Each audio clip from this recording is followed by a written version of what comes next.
major ruling today leaves just one more chance for former Governor Bob McDonnell to stay out of prison.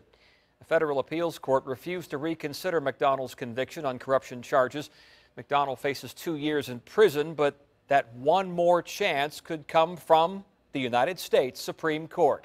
Then at your side's Andy Fox talked with an expert about McDonnell's situation, and he offers some free advice tonight. Andy? Tom, Bob McDonnell is appealing, but has until next Tuesday to get permission from the Fourth Circuit Court of Appeals to remain free while he is appealing.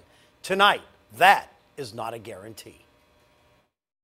The United States Supreme Court is the last hope Bob McDonnell gets his good name back. As we've reported, the Petersburg satellite prison camp, the lightest security available, no perimeter fencing, and a cubicle like this one could be Bob McDonnell's home for 2 years. 8 of 15 Fourth Circuit Court of Appeals judges voted against rehearing the case. It's how the other 7 voted that caught legal analyst Stephen Emmert's attention. Interestingly enough, 7 of those judges said, I'm not going to touch this because they were too close to it. Probably because they were too close to the governor in the past. But the other 8 all said, we're not granting it.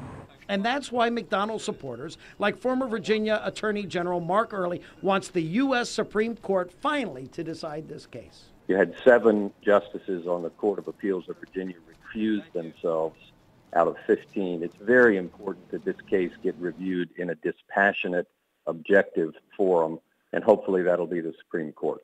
Emmert points out, unlike same-sex marriage finally decided by the Supreme Court, lower courts are not in disagreement over the issues in the McDonnell case. The Supreme Court doesn't take a case simply because they think it's wrongly decided.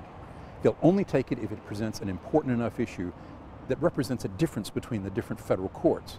And we don't have that now. We've got one decision. Mark Earley thinks and hopes the issues of what is an official act gets the high court on board with the case. 50% of standard political conduct across the United States would be criminalized.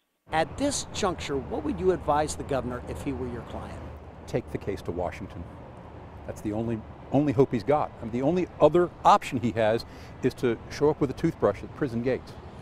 And that's not a very good option. As long as you have one chance, even if it's a 1% chance, my advice to him would be to take that chance. Now, I got this statement from Bob McDonnell this afternoon. In my 38 years of public service, I have never misused my office nor ever promised anyone anything in exchange for money. I will continue my journey for justice to the highest court in the United States. In the statement, McDonnell thanks his Lord Jesus Christ for sustaining him and states, I look forward to the day that I get full vindication, that full vindication is obtained and my family's good name is restored. It is clear tonight that vindication can only now come from the United States Supreme Court. I'm Andy Fox, 10 on your side.